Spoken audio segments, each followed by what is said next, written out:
Hello, and welcome to The Monster and the Child, where childhood studies and monster studies collide. I am Dr. Kathleen Kellett, and this video is all about Animorphs. If you have only a passing familiarity with this series, you may be thinking, oh, how fun. If you know this series well, then you probably know that things in this video are going to get pretty dark. Before we dive into that though, I have a little housekeeping business to address over here on The Monster and the Child.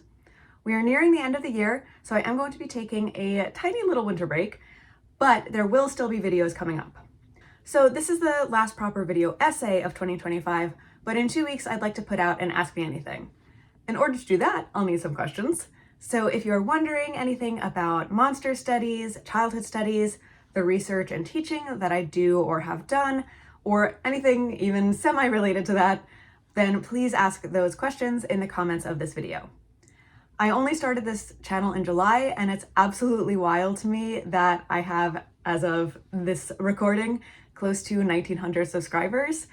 That's by far the broadest audience I've ever had the privilege of addressing, so I'd love a chance to get to know you guys a little better, answer your questions, and talk more directly to you about your interests. For my first video back in January, I plan on discussing my upcoming plans for book clubs and mentorship services, especially those that I want to make available for teenagers. I hope to start up some book clubs for adults too, so if you're not a teen, but you're interested in getting more of the topics I discuss into your everyday life, then fear not. In that video, I'll also talk in more detail about my experience running a monster book club for my doctoral dissertation, and why I am hoping to basically make that experience the cornerstone of my career going forward. After that, we will be right back into the video essays. I was very pleased to find out when I started this channel that I really love this form of writing. It's many of the best parts of teaching a class and writing a conference paper put together. I have, however, been churning out 20+ page scripts every 2 weeks since July, so I do need just the slightest bit of breaks. Also, I need to read and watch a bunch of stories to prepare for the videos that I have planned in the new year. But I am very excited for the videos that are coming up. Monstrosity and childhood are pretty inexhaustible topics, and I hope that you will continue joining me on this journey into their depths. Now, without any further ado, let's talk about Animorphs. Animorphs is a sprawling middle grade science fiction series that was published by Scholastic between 1996 and 2001. In those 5 years, 54 books in the main series came out, accompanied by 10 companion books. Most people I know who encountered Animorphs in their childhood read them as I did, out of order from the library based on whatever was in stock. I read them mostly from around 3rd to 5th grade, as far as I remember. I know that I had fallen off of the series by the time that it was concluded, which for me was the summer between 6th and 7th grade. But I retained enough good memories of it that when I heard it had ended, I made sure to borrow the last 4-ish books from my Animorphs completionist friend so I could know how the series ended. So shout out to Babette. For this video, I revisited about 15 titles, some from the beginning, then the David trilogy in the middle, and then the final arc. All of the books are published under the name K.A. Applegate. However, she is not the sole writer. From the beginning, the series was co-created and co-written with her husband, Michael Grant. Applegate has said that she likes writing about animals, which is evident in some of her post-Animorphs output, such as the one and only Ivan, which is from the perspective of a gorilla.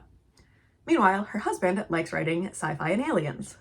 Therefore, Animorphs was the perfect combination of their interests. The two of them wrote all of the books for around the first half-ish of the series, but over 60 books came out in 5 years, so obviously that's a really intense work schedule. Applegate and Grant also had a child in 1997, so obviously caring for her took up a lot of their time.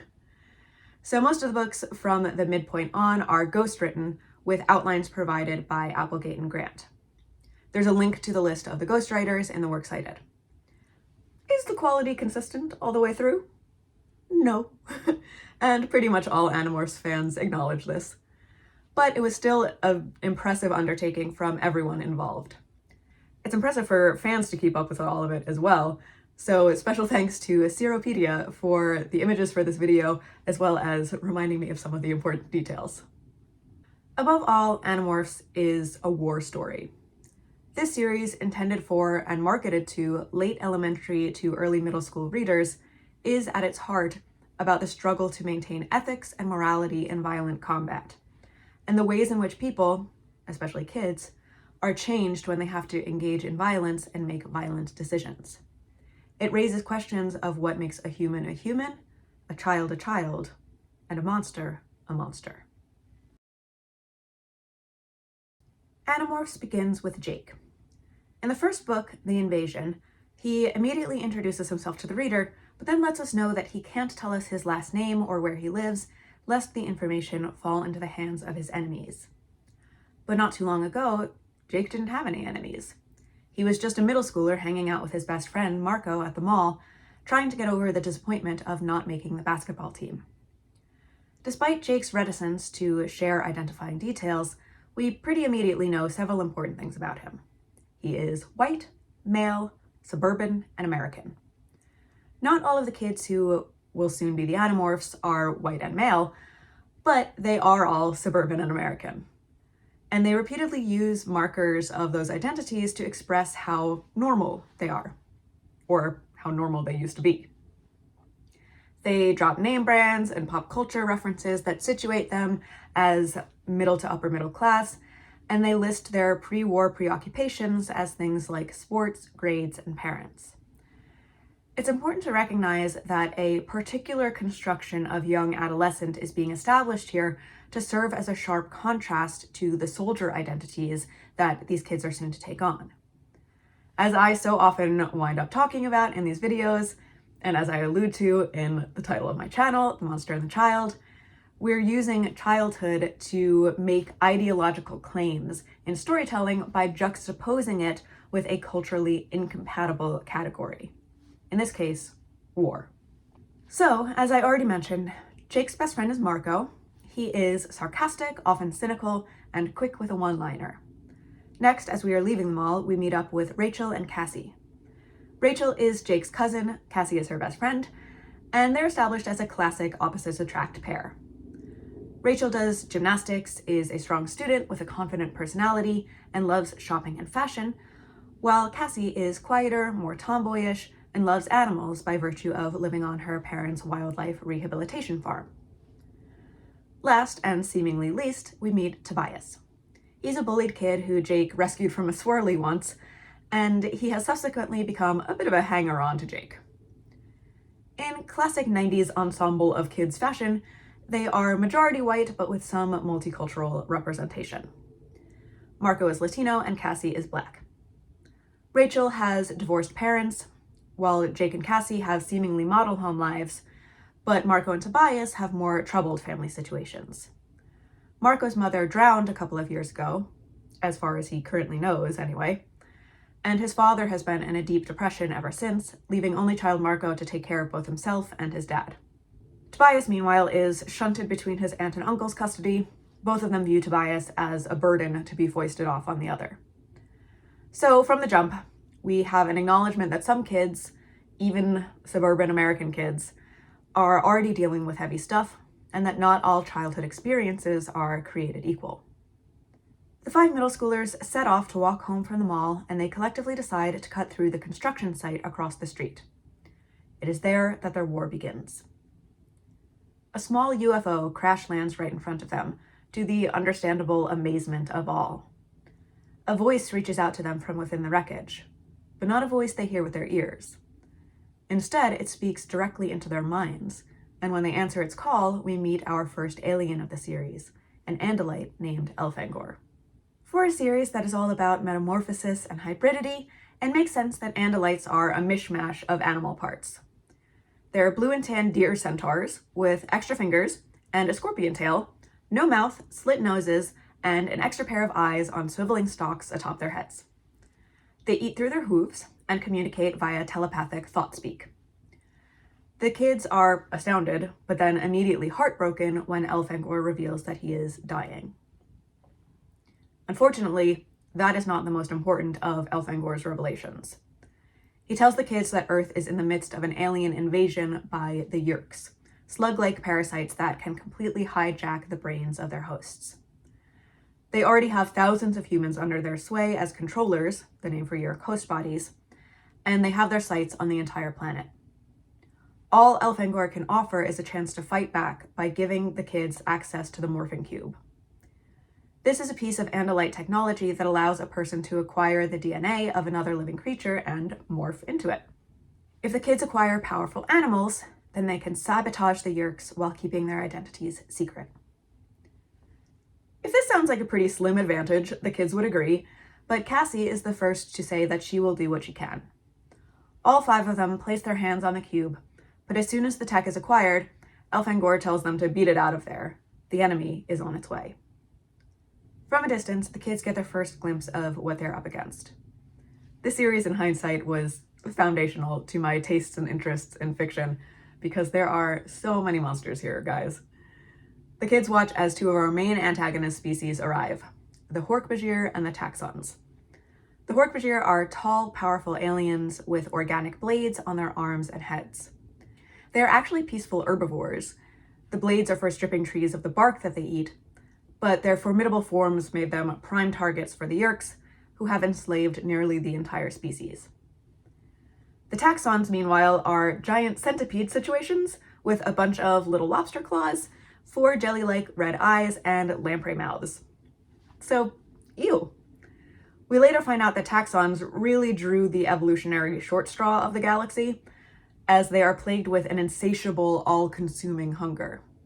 They serve the Yeerks in exchange for a steady supply of fresh meat. The menace of these creatures, however, pales in comparison to Visser III. Visser III is the Yeerk commanding much of the Earth's invasion, and he is the only Yeerk to have managed to take an Andalite host. This means that, on top of being an imperial maniac who thinks that his people should stop with this slow infiltration thing and just wage all-out war against the Earth, Visser III can also morph. And he does throughout the series into as many giant alien monsters as he has managed to acquire throughout his galactic conquests. But this first time, he does so to eat Elfangor alive. From a distance, experiencing this first of so many traumas, the kids are already being changed. Jake is in awe of Rachel's courage as she reaches out to comfort both Tobias and Cassie. Quote, "I guess you never really know someone till you see them scared." And even scared to death, with tears running down her face, Rachel had strength to spare, end quote. The next person to surprise Jake is Jake himself. As Visser III transforms and hoists the mortally wounded Elfangor above his newly extant gaping alien mouth, Jake leaps up and grabs a length of pipe from the ground, ready to rush in and attack. Luckily, his friends hold him back because he would definitely die in this situation, but Jake discovers in this moment that he is the kind of person who fights. But since he cannot fight now, all he can do is witness Elfangor's death. Quote, "At the very end, he cried out. His cry of despair was in our heads. His cry will always be in our heads," end quote. This tense switch at the end is a sophisticated little bit of narrative business. These books are written as the kids' war chronicle, essentially. They talk directly to the reader as an implied fellow human who had previously been aware of the Yeerk invasion. This framing doesn't always hold up logically. For one thing, when the hell are they writing these documents? But it can be effective in moments like this, when we feel the narrative distance between the character telling the story and the version of them that existed in even the near past. We see that earlier in the scene as well, when Jake comments, quote, "Sometimes I think about that one last moment when we were still just normal kids," end quote. This is a fairly advanced approach to narration for a series aimed at such a young audience. And make no mistake, I was not some sort of outlier reading these in elementary school. Though the characters are a bit older, we learn their exact ages much later in the series, but they're 13 when it starts and 16 when the war ends. The books themselves are written explicitly for kids starting around 9. And in the opening chapters, a kind alien is eaten alive while his dying telepathic cry forms a lasting traumatic memory in the minds of 5 young people whose lives are now irrevocably changed. Because of this, When you see people reminiscing about Animorphs online, you'll see a lot of "how is this for kids?" both as a kind of statement of incredulity that something so intense would be made available to the children that it was marketed to, but also sometimes from fans as a bit of an implication that it's too good almost to be really just for little kids who won't actually understand its handling of such dark subject matter. I would like to emphatically reject both implications. I strongly believe that not only can elementary school age kids contend with this thematic material, but they deserve to have literature written specifically for them that deals with it. Children's media doesn't stop being children's media just because it's dark, complex, and/or high quality. To my mind, the greatest strength of Animorphs is how grounded it is in its treatment of its characters. When I introduced them to you a few minutes ago, you probably heard that they can fit into pretty broad character types, but the series takes these archetypes, the funny one, the confident girl, the tree hugger, and then shows how these identities become roles that the kids struggle to maintain, but also often chafe against as they deal with their new identities as soldiers. Jake, in particular, is reluctant to take on his designated role at first, when the gang pretty much immediately identifies him as their leader. Jake, understandably, at first is like, pass, but he eventually agrees to be the one to hear out all sides of an argument, and if a tie-breaking call needs to be made, to make it. That's all he's really willing to do as leader at first, but as the series wears on, he takes more and more of an active role as essentially their general. Jake is willing to fight, but he quickly figures out how to stay level in a crisis. He is fair and diplomatic, able to mediate some of the clashes between the more opposed personalities of the group. These are traits that would make him a good basketball captain, if only he were actually any good at basketball. They're admirable, but ultimately unremarkable traits for a normal kid to have. And they also make Jake really well suited for war. Of course, there is an elephant in the room, and it's not Rachel's first battle morph. No, it's the fact that Jake is the white boy with the typical nuclear family of the group. Tobias is the other white boy, but we'll get to him in a minute. In Billions of Lives Weighed Against the Ethics of 6 Kids, the moral universe of the Animorphs, Elaine Ostry acknowledges that, again, in typical 90s multiculti fashion, there is some essentializing of race and gender roles here. The close-to-nature empath is Cassie, the girl of color, while the natural-born leader is Jake. This is one of those assumptions baked into the text that we can read alongside its naturalization of suburban American normality with what it means to be just a kid.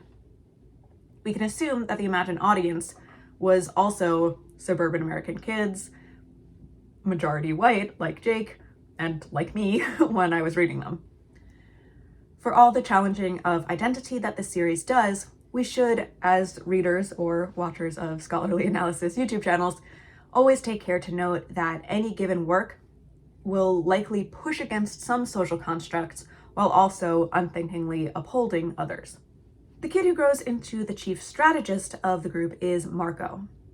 His cynical nature comes in handy when he uses it to figure out the enemy's plans. He has no trouble imagining the worst.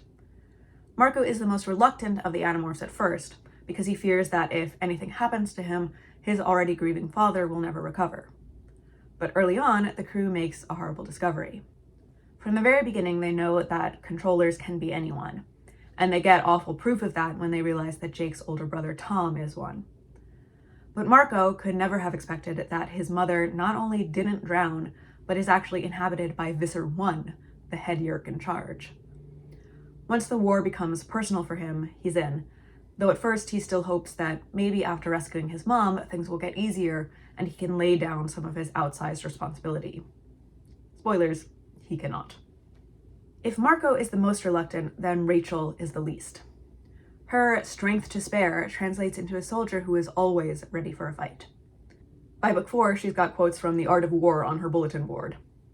She likes fighting in a way that none of the other kids do. She is not as horrified by all of the horror. We're going to talk a lot more about Rachel in the next section of this video, but know that this aspect of her character is introduced early on. She spends ages 13 through 16 as a warrior, and in many ways loving it. Cassie, despite being the first one to accept Elfangor's challenge, is the character most preoccupied with maintaining the group's morals and ethics. She hates the idea of violence, but recognizes that the Yeerks must be stopped, so she tries to draw as many lines as she can to avoid hurting or exploiting non-combatants. This is difficult because Yeerks infect unwilling hosts, so Cassie's morals are consistently tested. Cassie is willing to understand and give the benefit of the doubt to people that her comrades in arms often don't. In this series, there is no species that is entirely united in their ethics and outlooks, including Yeerks, and what may at first seem like a simple good versus evil situation rarely actually is. Cassie is also devoted to wildlife, which is another main motivation for her in the war. Yeerk leadership plans on simplifying the planet's ecosystems to maintain only what is useful for their dominance over the globe. All the Animorphs are horrified by that, but Cassie is the one who gives voice to the series' environmentalist themes most frequently. Finally, there's Tobias. Like any self-respecting weird girl, Tobias was my fave as a kid. So morphing technology comes with one major caveat. You can only stay in a morph for 2 hours or else you get stuck in it for good. By the end of, and I cannot stress this enough, the first book, this has already happened. Tobias becomes a red-tailed hawk.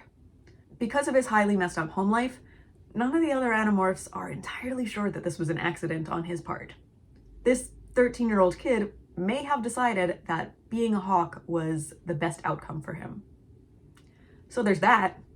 That's as good a segue as any to the way this series uses morphing, which is just another way of saying shapeshifting, my favorite monstrous ability, to explore identity. When you morph, you experience the specific senses and instincts of the animal you become. You do keep your conscious human mind, but at first, the animal mind can be hard to resist, and it can sweep you away if you're not ready for it. Sometimes this is really fun. Jake's first morph is his pet golden retriever, and he is immediately consumed by pure, overwhelming happiness. And also smells. Being a dog is great. So is being a dolphin. Even the battle morphs, tiger, grizzly bear, gorilla, and wolf, have their embodied pleasures of power, speed, and strength. Other morphs, however, are considerably less fun. Obviously, very small morphs for infiltrating your bases are necessary, so the Animorphs quickly acquire an array of bugs. One of the early attempts at a small incognito morph is ants. This goes incredibly wrong. The ants have such a hive mind that the kids nearly lose themselves in the militaristic crush of colony versus enemy. Marco narrates this book, and he describes the overwhelming understanding of kill or be killed, crowding out any other knowledge in his brain. Also, he gets one of his legs ripped off, but luckily morphing heals your wounds. Since it's based on DNA, you reset to your factory default, as it were. When Marco showers that night, he finds an ant head embedded in his skin, its mandibles still clamped down in death. Ostry writes about how the series portrays every living being, animal, human, and alien, as having a particular way of knowing. Every creature's senses, instincts, and priorities are unique, and Animorphs challenges the implicit hierarchy that humans tend to assume, where human knowledge is the best knowledge. Ostry acknowledges that the series does not constitute a comprehensive ecofeminist or post-humanist worldview, and that in many ways humanity remains centered. She also acknowledges that this is a really long sci-fi series, not a philosophical treatise, so expecting it to be an internally consistent work of theory would be weird for us to do. But Ostry brings up ecofeminism and posthumanism as theoretical lenses that are relevant to the series because, quote, like metamorphosis, both theories challenge the borders of bodies and emphasize our connection to the natural world, end quote. Ecofeminist theories bring together histories of gendered oppression and the legacy of colonialist extraction from the natural world and show how these are not different systems, but rather functions of the same workings of power. Posthumanism, as the name implies, moves to decenter human perspectives and priorities from definitions of knowledge and truth, and to demonstrate the ways in which humans are just one of many interdependent living species and systems, not the top of any hierarchy. The morphing sequences frequently demonstrate these ideas in a particularly tangible way, as the kids acknowledge not only when the animals have better senses than they do, but a greater understanding of certain phenomena. One great example is Tobias's delight in riding the thermals, the warm air currents that allow birds like him to glide. These currents are invisible to and therefore disregarded by most humans, and you can only understand them if you proactively seek out knowledge of weather and physics. But Tobias, as a hawk, has an embodied knowledge of the thermals in a way that no human ever could. On the flip side, we also get an outside-in look at humanity, courtesy of our last member of the team, Ax, or Aximili Esgaroth Isthil. He is a marooned young Andalite, the younger brother of Elfangor, in fact, who joins up with our squad. Ax combines DNA from Jake, Marco, Rachel, and Cassie. Tobias is already a hawk at this point, so he's out, to create his human morph form. I wish this were a little more gender fun than it is, but Andalites have the same gender binary as our current culture, and Ax chooses to present as male in his hybrid human morph because that's how he identifies back home. Still, if you wanted to do a queer reading of this for yourself, the components are certainly there. Ax allows the reader to consider aspects of humanity that most people take for granted. The precarious balance of tailless bipedalism, for instance, as well as the many wonders of having a mouth. Audible, as opposed to telepathic, speech delights Ax, and he often repeats words or syllables that he finds especially pleasurable to produce. But even that sensory experience pales in comparison to taste. If you have literally any memories of this series at all, it's probably of Ax losing his damn mind for Cinnabon. The wonders of sugar are not the only things that Ax learns to appreciate or struggle with when it comes to humanity. I'm jumping way ahead here to a quote from near the end of the series, but in Ax's last point of view book, he is greatly challenged by the decisions that some of the Animorphs have made. But Ax concludes that humans are, quote, violent but peace-loving, passionate but cerebral, humane but cruel, impulsive but calculating, generous but selfish. Humans, altogether a contradictory and deeply flawed species, end quote. This is perhaps what Austri means when she argues that the series does ultimately center and uphold humanity as uniquely special, but I do like that we get this assessment from an alien point of view, just as we get the Animorphs' assessments of the wonders and challenges of the creatures that they morph. Humans have their own highly complicated, contradictory, and deeply flawed ways of knowing. They can be monstrous sometimes, but in some ways that just connects them with all of the other deeply weird forms of life that the universe holds. And Animorphs never shies away from that weirdness. If this series is the horror of war for kids, it's also very much baby's first body horror.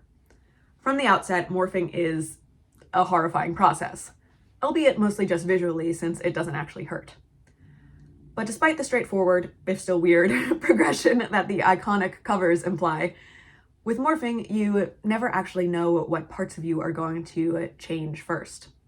That's how you get sequences like Jake morphing a dragonfly for the first time, and remaining a full human at first, except for the giant insect eyes that wrap around his head. Ah, I commented calmly, reports Jake. In that same book, you have Marco nearly getting stuck halfway morphed out of a flea, which is to say, as a dog-sized flea. But it's not just bugs that are horrifying to morph. With birds, feathers imprint and then erupt out of the skin. With snakes, limbs wither and shrivel into nothingness. Bones stretch like putty and skin thickens, scales, or sprouts fur all at once. Other forms of body horror include the kids getting eaten in cockroach morph by a taxon and demorphing to explode it from the inside out. It's all gross as hell, but in a fascinating, scientific kind of way that clearly greatly appeals to many young readers. The horror and the wonder of nature are not separate things. As you will have noticed in some of the examples and quotes I've included, Animorphs also has plenty of humor. I expected some of the humor to maybe be a little groan-worthy when I revisited it for this video, but I was surprised by how much of it still really works for me, because it is so grounded in the characters. They all have such distinct voices, so even when they make a dumb joke, Marco frequently, it doesn't come off as pandering for kids. It reads as these specific characters having these specific senses of humor. Humor allows the characters to feel real, and therefore it raises the stakes when they're in danger, because the reader has come to feel like they're our friends. So what happens to these characters in the years after that fateful trip home from the mall? Well, from our dark beginnings, things only get darker. The kids are soon to learn that the clear and clean systems of morals that they were raised with as children are not so easy to maintain in wartime. In Book 20, The Discovery, a new kid, David, arrives in town. The Animorphs try to stay more or less engaged with their normal kid lives at school and at home so as not to raise suspicions. They run their big missions on weekends so no one notices them all absent at the same time, and they keep up with their homework and grades to the best of their ability. This is another aspect of how the series juxtaposes constructions of normal childhood, again, read modern suburban American, with the actions of war in a way that renders both of them strange and absurd. But typically, the Animorphs would clock a new student, be friendly with him, but keep him at a distance. This time, however, they can't do that, because David has found the morphing cube. The kids all thought that the morphing cube had been destroyed, but nope, here it is, clear as day, causing Marco to make a very weird first impression on David as he offers to buy it for his pocket change. He continues to, oh so casually, inquire about this weird cube you found, whatever, just curious. And then David drops a bomb. He is planning on selling it to a mysterious bidder. So, Visser 3. This is bad, and though the Animorphs attempt to intervene, they are not able to keep David's parents from being captured by the Yeerks. They do, however, rescue David and the cube, and since David has now witnessed alien horrors and is also an extremely marked man, they fill him in on the situation. They also realize that they now have the ability to recruit more Animorphs, though they're not sure if that's a good idea. But David seems like the obvious test case, since it's not like he can appear in public ever again. He moves into the loft in Cassie's barn, and they help him start acquiring animals. This all goes pretty immediately wrong. The first warning sign is when David, in his first time out as a bird of prey, kills a random crow. He says that the bird mind took over, but Marco is pretty sure that he's lying. Quote, David had killed that crow, deliberately, in cold blood, for absolutely no reason, end quote. The unsettling moments start to add up, but the Animorphs are aware that this kid did just lose his home and his parents, who, even if they aren't dead, are definitely controllers. So some disturbing behavior kind of makes sense under the circumstances. Besides, the Animorphs have been growing increasingly disturbed by their own behavior. For instance, Marco observes how Cassie corrals David into doing what they need him to do by exploiting the tension that has grown up between David and Marco. Quote, she's always good at understanding people. It hadn't occurred to me that she'd be good at manipulating people if she had to, end quote. Marco realizes that even Cassie, the most peaceable among them, can be, quote, ruthless in a way too, end quote. In the next book of this sequence, The Threat, Jake tries to handle the increasingly out-of-control David situation by stepping further into his role as a leader. When David uses his morphing to steal a room at the Holiday Inn, not just breaking the kids' self-imposed rule against theft, which they'll also later break too, but also putting both himself and the others in danger, Jake tells him, quote, you want to go around using your powers in selfish ways? Then we can't have you around. You're just a danger to us, and you're against what we stand for, end quote.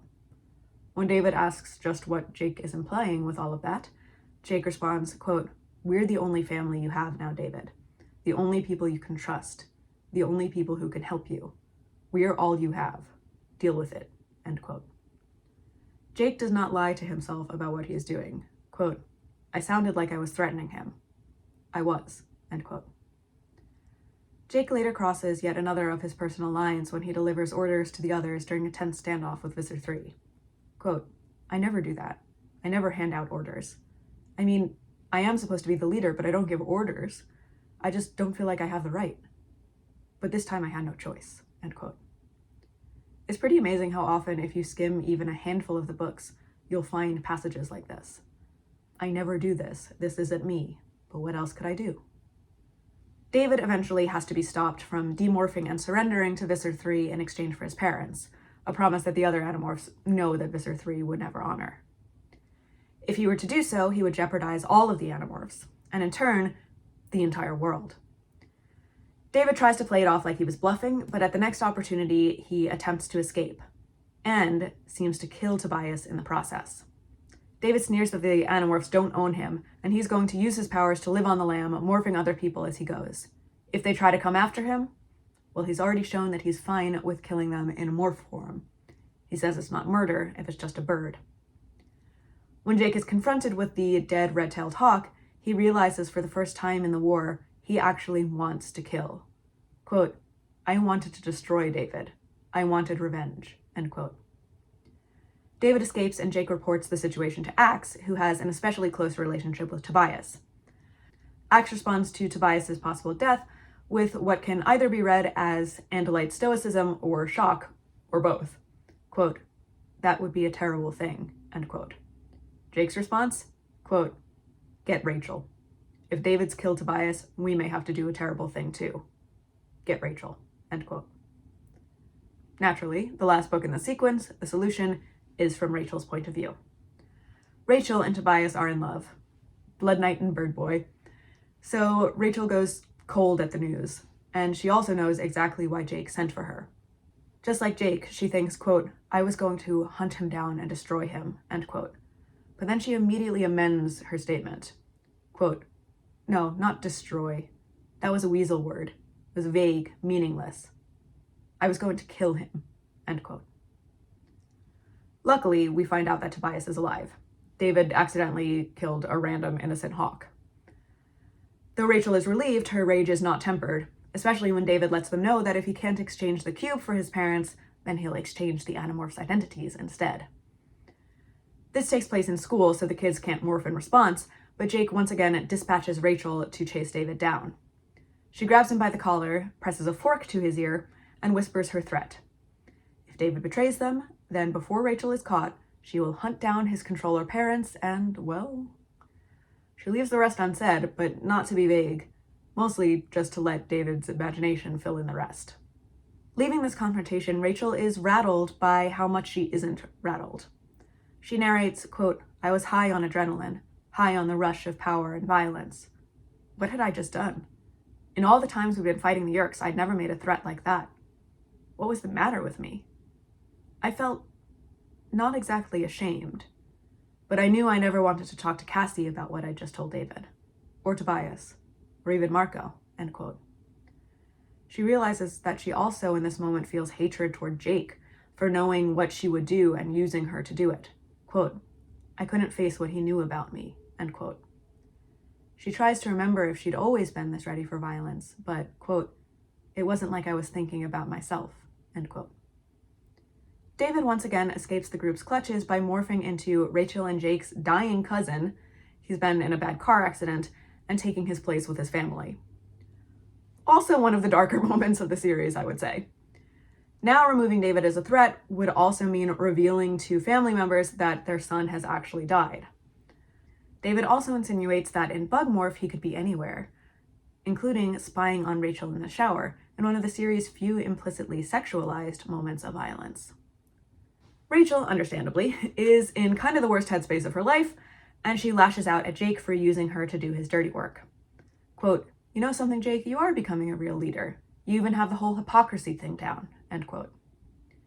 Jake tries to dodge her accusations, but finally he comes out with one of the most powerful and infamous paragraphs of the series. Quote, okay, fine, Rachel. You want to do this? Fine. I think you're the bravest member of the group. I think in a bad fight, I'd rather have you with me than anyone else.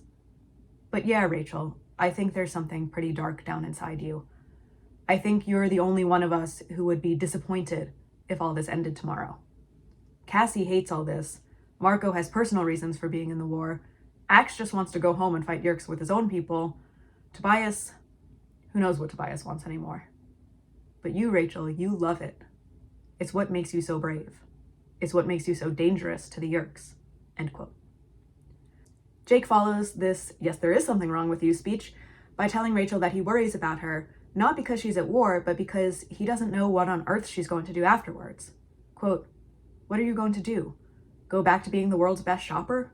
Go back to gymnastics and getting good grades? End quote. These attributes that early in the series had been used to establish Rachel as a normal adolescent now seem cheap and meaningless. Rachel, of course, can give as good as she gets, and ask Jake if he thinks he could ever, quote, go back to being a mediocre basketball player and a decent student, end quote. Which, damn, that's cold. They both acknowledge the truth in what the other is saying. They have been irrevocably changed at this point, and not for the better. Normal adolescence is no longer remotely in reach for either of them. It has not survived contact with the incompatible category of war. This darker than dark mid-series trilogy has one final twist. The person who hatches the plan to trap David is not Rachel, not Jake, but Cassie. That line from Marco about manipulating people? She puts that talent to good use, playing on David's ego to trick him into thinking that he was trapping Rachel, when in fact, Rachel and the others trap him in a box in Ratmorph. Then all that's left to do is wait. It only takes 2 hours after all. Rachel and Axe stick around for the agonizing last minutes of David's human life. He will keep his mind in his forever morph, but he probably won't want to. They leave him on an island. There are other rats there, so there's some food chain to support him. All the while, David is howling his protests in thought speak, and continues to do so even when they're gone. Later on, Rachel hears a classmate swear that that island is haunted. When he and his family were on a boat nearby, they heard a distant, "No!" There is a coda to the David saga near the end of the series. David is given assistance by a chaotic alien entity, I'm not going into that one because the script is already really long, to psychologically torment Rachel. Long story short, she breaks free of their illusions and traps, but not before David twists the knife of her protest that she is one of the good guys. Rachel believes that her cause is good, and it is, honestly. She's fighting for the freedom of all humanity and the continued existence of Earth's ecosystems. But does she even believe that she herself is a good guy anymore? She tries to push away her rage, but, quote, "The truth was I didn't want it to go away. I wanted my anger. I wanted my hate," end quote.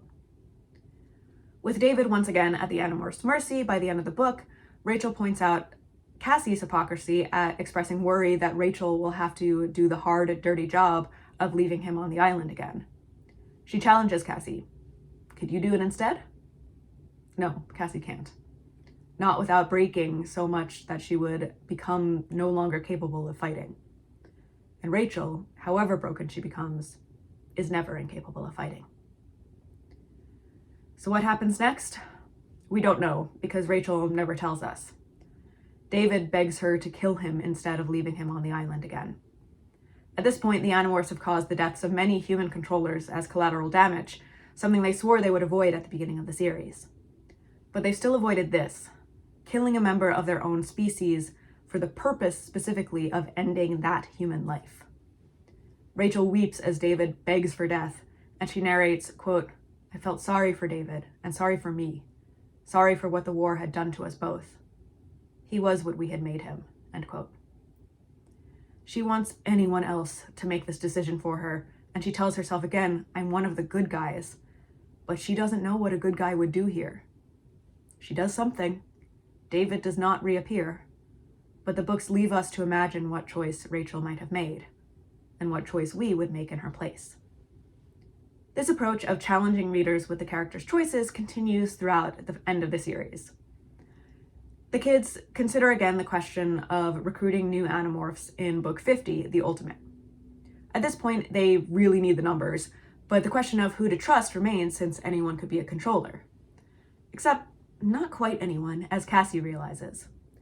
Yeerks avoid infecting disabled humans under the assumption that these bodies will not be useful for them. Now, if I wanted to make a whole other video about Animorphs and disability, I totally could, because the Yeerks themselves are mostly blind and extremely limited in their mobility and communication in their slug form. Their first hosts from their home planet were also physically very limited.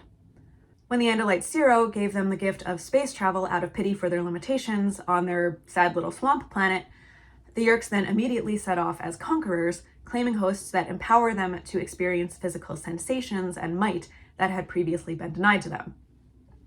So as I was writing this, I realized I definitely need to do an Animorphs and disability video at some point, but I'm already over 20 pages into the script, so it's not going to be this one. Anyway, this is all to say that the Animorphs realized that the best recruits would be disabled kids from a local long-term medical residence. But as soon as Cassie comes up with this idea, she second-guesses it. She fears that they'd be taking advantage of people who would be particularly enamored of the idea of morphing their bodies, perhaps to the detriment of understanding the extreme dangers of this proposition. Plus, there would be additional risks of demorphing, sometimes necessary during battle, if, for instance, a wheelchair user had to demorph and then was without means of mobility. She asks, quote, "We're going to use kids less fortunate than us to keep us alive? Why are we so important? Why are we more important than anyone else?" End quote. Jake says that they aren't, and that's the point. It's these kids' planet too. They decide to bring the cube to the medical residence and give the kids a choice. Except, is it a choice? When the new character James expresses resistance to the idea of recruiting him and all of his friends to war, Cassie explicitly tells him that it's not. Quote, "You don't really have a choice here. This is duty time. You've been tapped." End quote.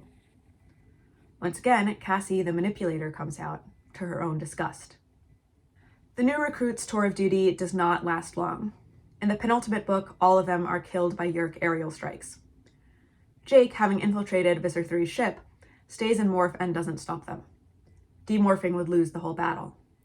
In other words, the auxiliary Animorphs are a necessary sacrifice. Watching their deaths, a tactical choice. Now, introducing a bunch of disabled characters to kill literally all of them 3 books later is also a choice on the writer's part, and one that I think definitely could have been done better. Not that I think all of them had to survive. War stories need deaths, and we're going to get into more of that in just a minute, but this set of characters does wind up feeling like a philosophical consideration of disability instead of actual people. They're more important for their impact on the main characters than as characters in their own right, and that is frustrating and disappointing, to say the very least. The treatment of these characters does fit in with the thematic thrust of the final sequence, though, which is all about making choices when no good outcomes are available. Cassie, for instance, allows the Yeerk controlling Jake's brother Tom to get away with the morphing cube. Partially, she does this to stop Jake from killing Tom's Yeerk via killing Tom, since she does not believe that Jake could come back from killing his own brother. However, Jake points out that she could have attacked Tom herself instead of preventing Jake from acting, and Cassie is forced to admit that she thinks maybe the Yeerks having the morphing cube could be good. She knows that they're going to use this power to very dangerous effect against her and her comrades, but she reasons that if the Yeerks can morph, do they need to infect people as parasites? Cassie is the closest contact we have to the Yeerk resistance, because not all Yeerks actually want to live their lives constantly engaged in wars of conquest. They are sentient creatures capable of systems of morality that allow them to see that taking over other people's minds is in fact wrong. Cassie wants to give this contingent of Yeerk society a chance to come out on top, but by letting the morphing technology fall into Yeerk hands, or the slug equivalent thereof, she is gambling her whole planet on the outcome. Understandably, the other Animorphs see this as a betrayal, though they ultimately forgive Cassie, even if they still believe that she made the wrong call. Contrast this with the choice that Jake makes in the penultimate book, in the midst of the final battle. As the war finally moves from covert to overt, Jake takes it upon himself to fully harden into a ruthless general. Gone is the democratic leader moderating team votes. He hands out orders to kill, and he orders Axe to lie to his own people about their plans. Quote, "I'm your prince, Axe. Do it." End quote. He tells his troops, quote, "Before this night is over, the casualties will be piled high, and some of you standing here right now will be dead, and I don't care because we are going to win." End quote. Once the ship has been infiltrated and Jake is able to take control, Axe informs him that he also now has control of a Yeerk pool ship in orbit. The gang had previously destroyed the biggest earthbound Yeerk pool, which is a resource Yeerks need to survive, and therefore much of the invading force, 17,372 of them, have been temporarily relocated to the pool ship. These Yeerks are overwhelmingly enemy combatants, but in the pool they are literally defenseless, and offenseless, since there's no means of them fighting back. They are unaware of the battle taking place on the Visser ship.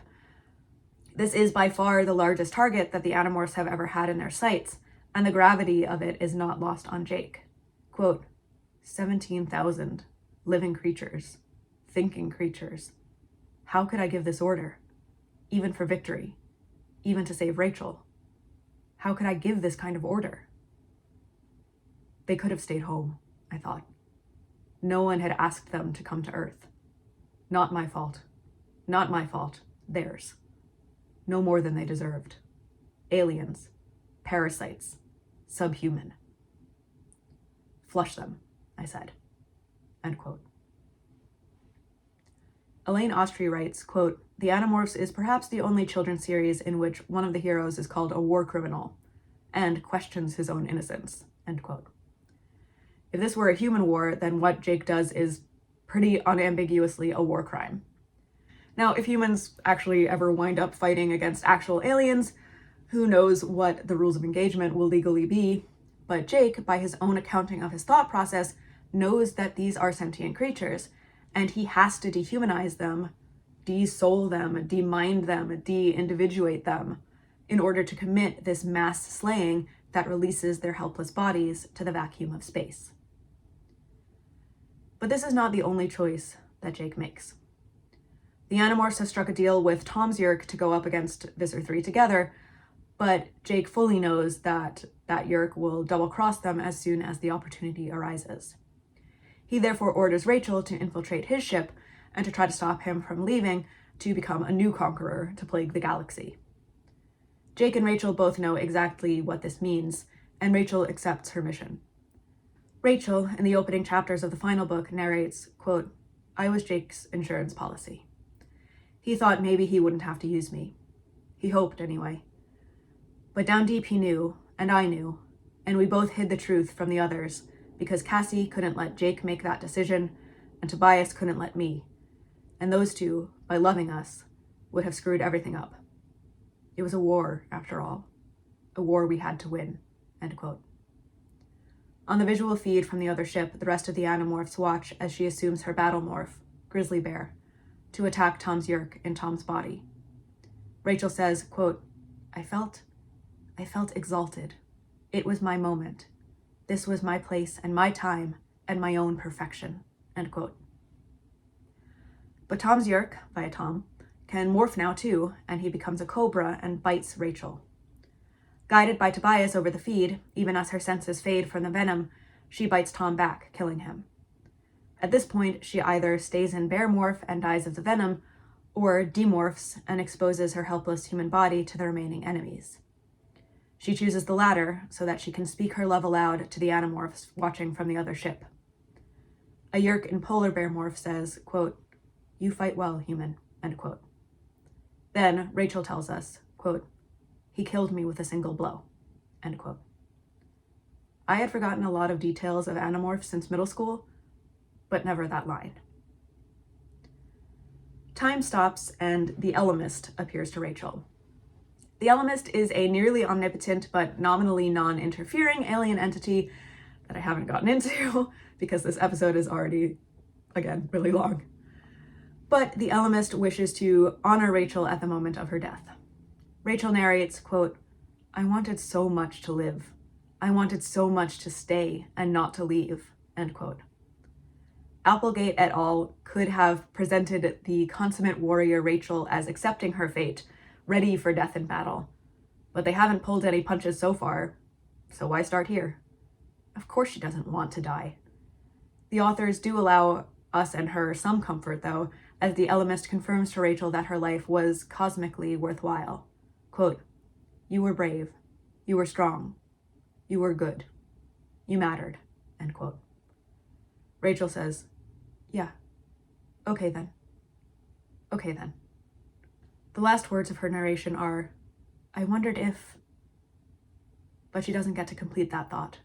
Or if she does, we don't get to know it. Death, which war always, always means, has cut short her wondering, her curiosity, the value that this whole series so clearly upholds overall, in its delight in the strange and horrifying and beautiful world, in life in its countless forms. War is the antithesis of life. War does not answer questions, does not satisfy curiosity. War is just endings. Anyway, the Animorphs win. Tobias, mourning Rachel, takes off in hawk form to just live in the wild for the next several years.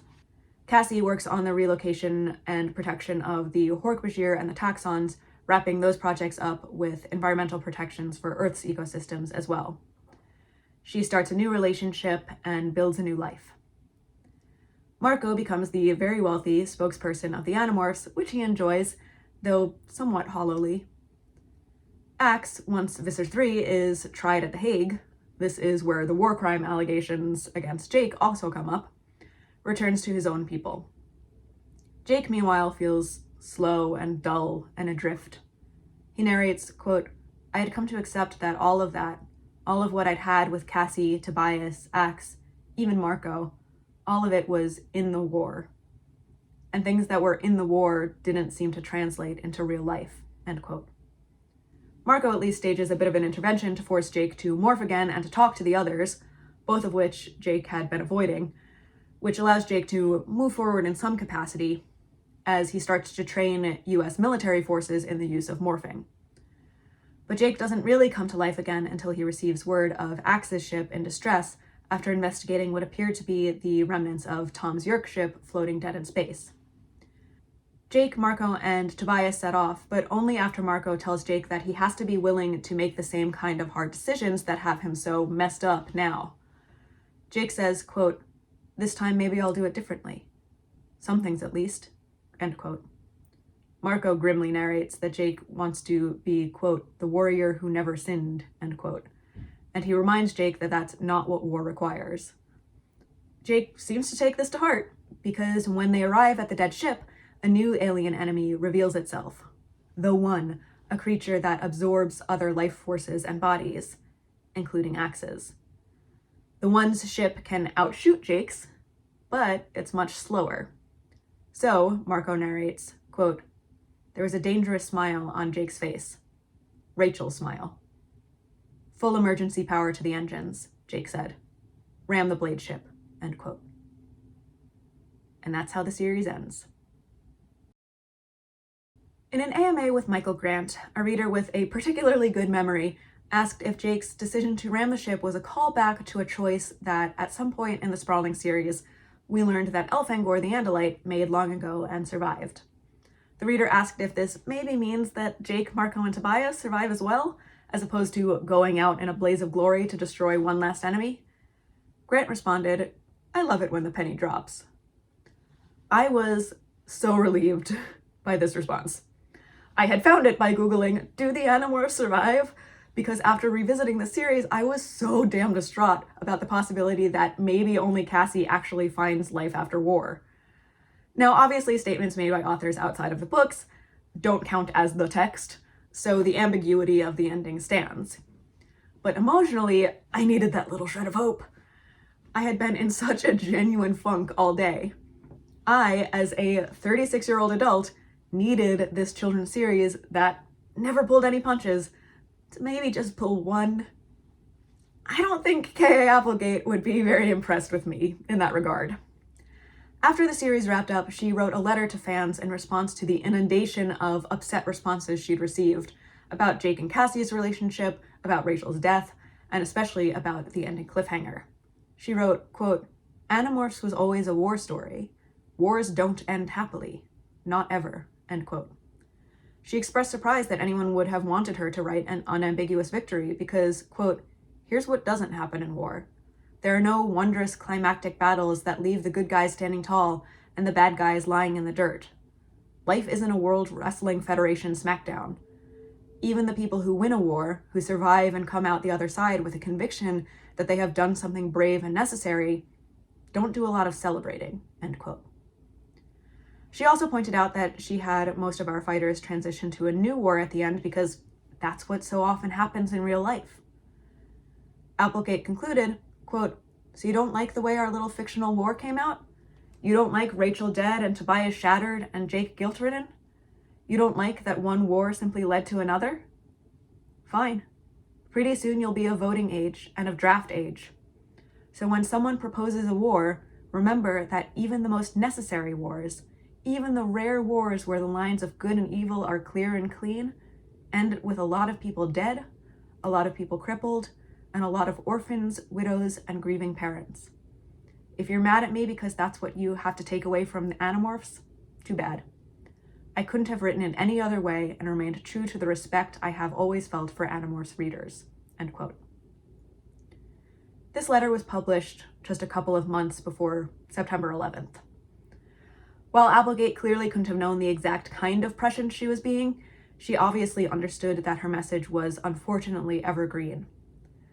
And she directed this message at precisely the kinds of children, suburban, middle to upper middle class Americans like her characters, that she knew are so often excluded from considerations of war because that cultural category of childhood is defined by innocence, ignorance, and domestic safety, three things that war absolutely demolishes.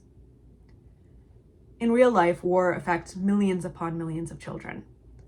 Livia Hazer and Gustav Gredeback explain, quote, "Children are heavily overrepresented among the world's refugees, 1/3 of global population, 1/2 of all refugees from UNICEF 2022, and 1 in 6 children in the world live in conflict zones. 452 million Save the Children 2021, end quote. No one even remotely informed in the 2020s can deny the fact that as much as Western ideologies would seek to separate the categories of childhood and warfare, that is simply not the reality. We have all seen the incredible suffering of civilian children in Gaza, in Ukraine, and in Sudan. Meanwhile, the use of child soldiers is often invoked to condemn the regimes and military forces that would use them, despite the fact that, as David M. Rosen points out, what counts as a child soldier is not a stable category across cultures, or certainly across history. In Child Soldiers in the Western Imagination, From Patriots to Victims, Rosen explains how the historic child soldiers of the West, so think adolescents fighting in the American Revolution, are upheld as precocious heroes, while their modern counterparts in the global South are often used as justification for writing off their areas of the world as uncivilized. Note, I hope you can tell that I am not saying that child soldiers are fine, actually. I'm very much not. But like Rosen, I think it's super important to recognize that the real kids who fight in wars are not only being used by their armies. Their symbolic rhetorical power is also invoked outside of the war zones to foster senses of cultural superiority. Rosen writes, quote, "The concept of the child soldier fuses two very contradictory and powerful ideas, namely the innocence of childhood and the evil of warfare," end quote.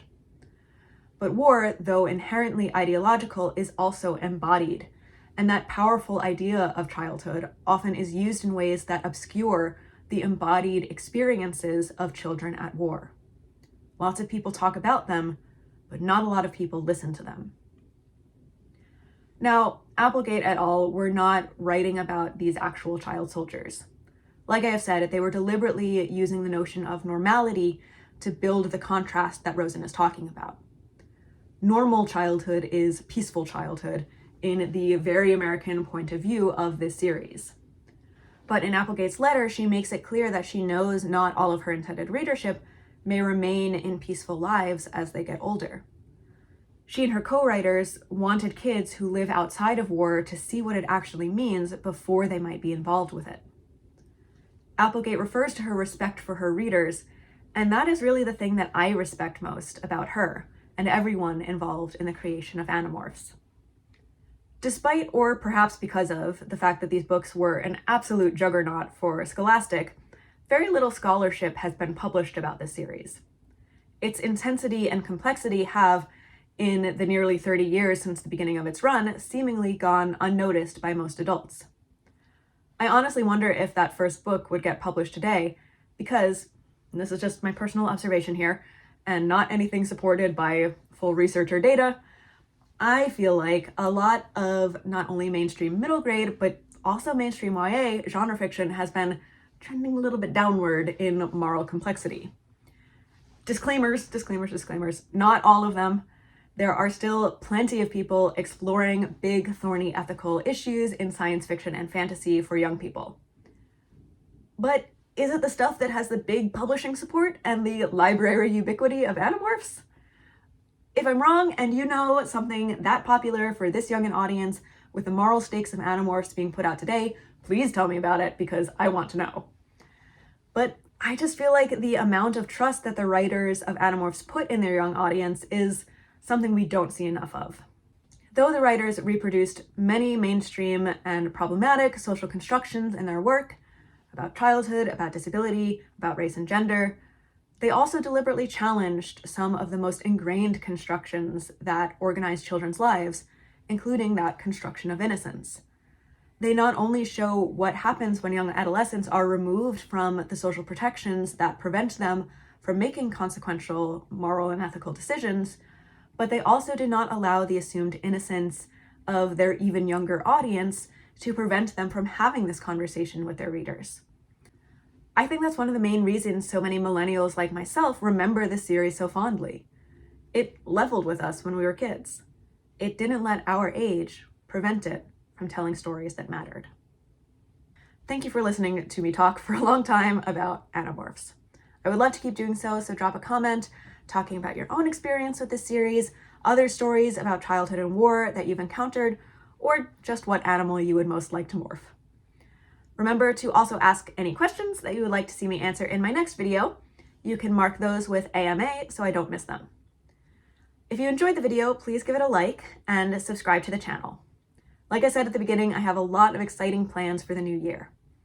If you really want to make sure to be included in those plans, especially first dibs for participation in upcoming book clubs, check out my Patreon link in the description. Any support you give me over there or with super thanks on here will also help me to develop book clubs and academic/creative/activist mentorship services for teens. I will be back here in 2 weeks with my Ask Me Anything, and then after that in the new year with plenty more conversations about childhood, monstrosity, and all the ways they overlap. Until then, take care, and I will see you soon for more monstrous food for thought.